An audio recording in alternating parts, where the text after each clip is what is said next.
არა მიშავს ხელზე ეხლაც ატყვია მაყურებელმა მინდა იცოდე შუშანას აი ამ ძალადობის კვალი და მე უთხარი ახლა მაყურებელს იმ შენი მონათხრობის შესახებ როგორ მოხდა როდესაც გელა ხასაიას პროცესის შემდეგ მანდატური ხელში გიჭერდა ხელს და მეუბნებოდი რომ მახჩობდა შუშანა დღევანდელი დღე არის ძალიან მძიმე დაიწყო ეს დღე უზენაესის ყოფილი მოსამართლის ბესარიონ ალავიძის ძალიან სკანდალური 2 საათნახევრიანი ჩანაწერით, რის შემდეგაც უკვე ცხადი ხდება, რატომ უშვებენ ციხეში, რის გამო უშვებენ ციხეში ისეთ ადამიანებს, როგორიც არის მაგალითად გელა ხასაია. და ვიდრე გელაზე დაგისვა მკითხვას, მინდა რომ მოგვიყვე, შენი აზრით რა არის ეს არნახული სისასტიკე, რომელსაც ჩვენ ვხედავთ მანდატურებისგან, ხო, არ დამავიწყდეს მაყურებელს მინდა შევახსენო სინდისის პატიმარი ნინო დათაშვილი დღეს ციხეში ზის სწორედ მანდატურთან დაპირისპირების ბრალდებით. რა ხდებოდა, რა იყო ეს, გაგჭობდა, ხელში გწვდა? გუშინ ჩვენ ვიხილეთ ძალიან მარტივად და მკაფიოდ რო ვთქვა რეჟიმის კიდევ ერთი გამოვლინება, რომ მას გონია, რომ ვინმე აი ამ რაღაც სისასტიკეთ, უსამართლობით და ციხეში გამოკეტვით გააჩერებს და სახლში დასვამს და აღარ გავა თითქოს არავინ ქუჩაში. რეალურად კი ჩვენ ყოველ ჯერზე ვხედავთ სრულიად განსხვავებულ პოზიციას მოქალაქეების მიმართ. აი რა ვიცი, სინქრონულად რო გავიხსენოთ, ქრონოლოგიურად რო გავიხსენოთ, მაგალითად, როდესაც აკრძალეს ბალაკლავები რაღაცა რო დაწერეს და რო გონიათ რომ კანონად იქცა, რო აკრძალეს მარში მოეწყო ბალაკლავებით. ფეიერკის სროლა აკრძალეს და ჩვენ ხედავდით ზუგდიდიდან რო დაიწყო ეს პროტესტი მარიამ სიჭინავით, გაგრძელდა მე შემდეგ მთელ ქვეყანაში, ყოველდღურად ხდებოდა ამ ფეიერკის გასროლა. არ არსებობს არაფერი, რაც ამ ხალხს, ამ თავისუფალ მოქალაქეებს გააჩერებს და უარს ათქმევინებს ამ ქვეყნის დასაბრუნებლად. ხო, მაგრამ აი თქვენი ეს თავისუფლება ხდება, მე სწორედ იმის მიზეზი, რაც ეხლაც ნახა ჩვენმა მაყურებელმა, ხო? აი გელა ხასაიას მაგალითი არის ძალიან ეს ვთქვათ სიმბოლური. აფხაზეთიდან დევნილი ბიჭი, რომელიც დაიბადა გალში, გაიზარდა გალში, სკოლა იქ დაამთავრა, შემდეგ იქ აღძრეს მასზე საქმე და შეერაცხეს ეს ვთქვათ მოღალატედ, რომელიც გადმოვიდა საქართველოს კონტროლირებად ტერიტორიაზე და ერთი დღე მაგის შემდეგ არ გაჩერებულა და იბრძვის იმისთვის, რომ დაამარცხოს აქ რუსები, იბრძვის იმისთვის, რომ რაც შეიძლება ძალიან მალე დაბრუნდეს საკუთარ სახლში, იმ მიწაზე, რომელზეც გაიზარდა, რომელიც არის ჩვენი მიწა და ამას ჩვენ აუცილებლად შევძლებთ ერთიანი ძალებით. გუშინ ნანა შამათავამ მიიღო სრულიად მონური გადაწყვეტილება მაშინ, როდესაც არ არსებობს არანაირი მტკიცებულება, არ არსებობს არანაირი ვიდეო ჩანაწერი, მოწმეების იმედად არის პროკურატურა და ამ მოწმეების ჩვენებებიც არის სრულიად აბსურდული, ერთმანეთისგან გამომრიცხავი, თვითონ დაზარალებულად ვინც არის ესე ვთქვათ შერაცხული, მაგ ადამიანისგან ჩვენება არის აღებული, სადაც ამბობს რომ არ იცის ვინ დაარტყა. გელა ხასაია წარმოუდგენელი სისასტიკე ვნახეთ პატიმრობაში. ანუ გააშიშვლეს ორჯერ უამრავი პოლიციელის თვალწინ, რაც მისი ადვოკატის განცხადებით წამებას უტოლდება და ნამდვილად უტოლდება ეს წამებას. თქვენი პროტესტი, ანუ თქვენი სასამართლო პროცესის შემდეგ იყო თქვენი შეძახილები თავისუფლება გელას და ამის შემდეგ იწყება მთელი შტურმი მანდატურების მხრიდან, ხო? რა თქმა უნდა, ხო, გელა ხასაიას მიმართ რაც განახორციელეს პოლიციის განყოფილებაში, ზოგადად ჩვენ რო ვიცოდეთ, პოლიციის განყოფილებაში მხოლოდ ხდება გარეგანი ჩხრეკვა, რაც ნიშნავს, რომ ჯიბეებშიც კი არ აქვთ უფლება, რომ ხელი ჩაგიყოთ. უბრალოდ ესე გარეგანად გათვალიერებენ. გელას შემთხვევაში არანაირი ჩხრეკა არ მომხდარა საერთოდ არ გარეგანი, რაც არის იურიდიულად გაწერილი და რაც უნდა გააკეთონ იმ ადამიანებმა, ვინც აღასრულებენ კანონს და არა თვითონ ქმნიან კანონს, ეს შეშლებათ ხოლმე ყოველთვის.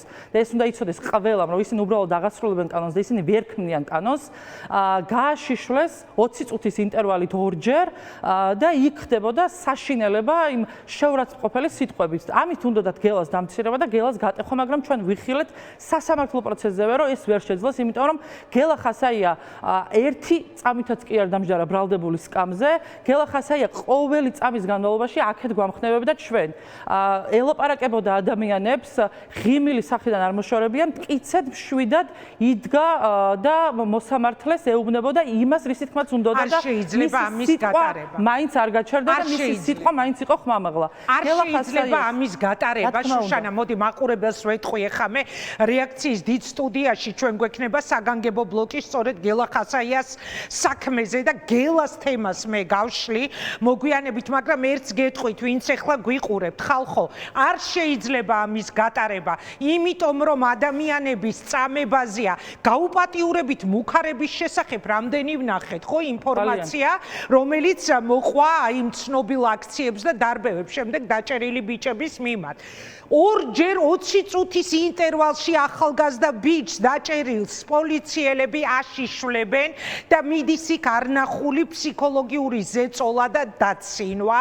ამის გატარება არ შეიძლება. სხვა შემთხვევაში დადგება დრო, ბევრჯერ მithქვამს ეს, რომ შესაძლებელია თქვენთანაც მოვიდეს კოცური, როგორც იტყვიან, სამართალი, ვინაიდან ჩვენ ვხედავთ, რომ უკვე თავისივე ხალხს მიადგა ეს რეჟიმი. ანუ მათაც მიადგება, ვინც ახლა ამ ყველაფერს ათეთრებს. რა თქმა უნდა და იმ ადამიანებიც უნდა იცოდნენ, ვინც ეს ჩაიდინეს, რომლებიც ან საერთოდ ადამიანობა არ გააჩნიათ, არ არიან უბრალოდ ჯანმრთელები, ავადმყოფობა ეს, სხვა არაფერი არ ქვია ამას. უნდა იცოდეს იმ დამკავებელმა, რომელმაც გელას უთხრა, რომ ხო შეკპირდი და დაგიჭირე მაინც სისხლითო, გავიგებთ მაგის სახელდაგვარზე, მთელ ქვეყანას გავაგებინებთ, ვინ არის ეს მოძალადე დამნაშავე არაკაცი, რომელიც აუცილებლად დადგინდება, ვინ არის და ჩვენ ამისთვის ვიმუშავებთ და აუცილებლად ვიპოვით. და ასევე მინდა გამომხვილო ყურადღება იმაზე, რაც შემდეგ მოხდა სასამართლო პროცესის შემდეგ. როგორც კი აღკვეთად გელას შეუფარდეს პატიმრობა, ბუნებრივი არის ჩვენი რეაქცია იყო გელას გამხნევება, ეს დავამშვიდობებელი სიტყვის თქმა, თავისუფლება გელას და ის სიმბოლური სიტყვა, რაც ამ პროტესტს გააჩნია, ეს არის ბოლომდე და ეს არის უბრალოდ სიტყვა და რაღაც უცებ წამოსროლილი პირიდან. ეს არის სრულად გააზრებული სიტყვა და ჩვენ როცა ვამბობთ ბოლომდე, ნიშნავს რომ ვიბრძოლებთ ბოლომდე და არავის არ მივცემთ იმის უფლებას, რომ ეს ქვეყანა წაგვართვას. ამ დროს, როდესაც აი ეს მთელი პროცესი მიდიოდა, რომ ჩვენ მეგობარს ვამხნევებთ, მატიაშვილის შემოვარდა და საბას ხვიტარიძის ძმას, სინდისის პატიმრის ძმას, რომელიც აწამეს დიღმის სამმართველოში, თორნიკეს ხვიტარიძეს კაპიუშონში, აი უბრალოდ არ ვიცი, აწია და ცემა, პირდაპირ მნიშვნელობით ცემა. რა დროსაც ჩვენ ამაზე გვქონდა რეაქცია და გადავეფარეთ ყველა თორნიკეს, შემდეგ არ ვიცი, აი გალიისკარი რო გააღოთ და ნადირები რო გამოუშვათ და უცებ არ ვიცი, ყველას და ყველაფერს რო შეჭამენ, ეგრე შემოვარდნენ ეს რაღაც 20 მანდატური, დაერია ყველას, არ ვიცი, რაღაც ორთა ბრძოლა მოაწყვეს, რომელი უფრო მეტად დაარტყამდა და რომელი უფრო მეტ ადამიანს ცემდა. აი ამ ორთა ბრძოლის მონაწილე ვიყავი. ჩვენ დერეფანში იდგა ნიკა კვიტატიანი, რომელიც საერთოდ არაფერს არ აკეთებდა, უბრალოდ იდგა, მივარდა მატიაშვილი და სახეში ჩაარტყა. მარიამ შუშანია, რომელიც უბრალოდ გასასვლელში იდგა და თავის მეგობრებს ელოდებოდა, სახე არტყმევინეს, თავი არტყმევინეს კარებზე და გონება დაკარგა. გიორგი პატარაია, რომელიც უბრალოდ იდგა, რომ ელოდებოდა, რომ მისი მეგობრები გამოსულიყვნენ და მასთან ერთად გასულიყო, სახეში ჩაარტყა მატიაშვილმა.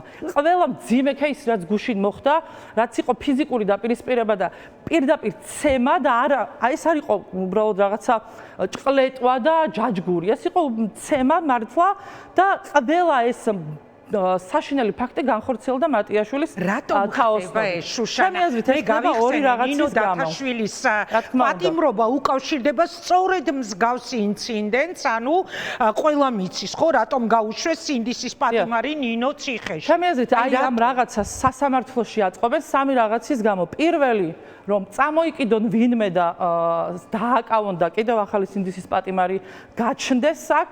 მეორე, იმიტომ რომ ძალა გვაჩვენონ თითქოს და კუნთები გვითამაშონ. მესამე, იმიტომ რომ იქ აღარ მივიდეთ. მათ გონიათ, რომ იქ ყოფნა, როდესაც სინდისის პატიმრობის სასამართლო პროცესი მიმდინარეობს, ჩვენ იქ ყოფნა ყოველთვის ნიშნავს ხმაურს.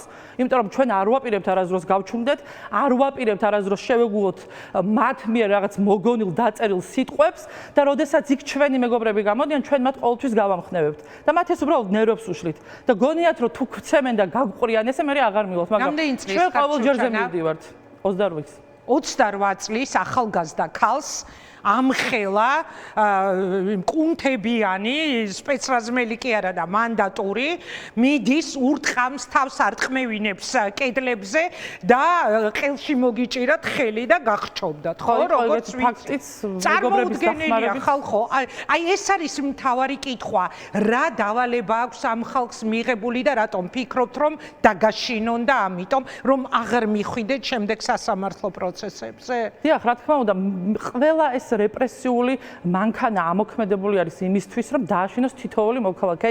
გელა ხასაია პროტესტის სახეა და ამით რეჟიმს უნდა უთხრას ყველას, რომ როგორც კი გააქტიურდები, როგორც კი წინ წამოხვალ და როგორც კი შენს თავზე აიღებ რაღაცებს, რომ ამ ქვეყანაში აქცია არ გაჩერდეს მინიმუმ, ამისთვის შენ დაისჯები. მაგრამ ჩვენ რას ხედავთ დღეს გელა ხასაიას სოლიდარობის აქცია დაგეგმეს სრულიად უცხო ადამიანებმა, ჩვენ არ ვართ ამაში ჩართული. სოლიდარობის ჯაჭვი ჩვენთან იმხელა არის და ისე მჭიდროდ არის, რომ ამას რეჟიმი ვერასდროს ვერ გაიგებს. რეჟიმისთვის შეუძლებელია გაიგოს და აღიქვას მარინა აბციაური თავისი შვილის გათავისუფლების შემდეგ ისევ იგივენაირად რატო იბრძვის სინდისის პატიმრებისთვის, როგორც თავისი შვილისთვის.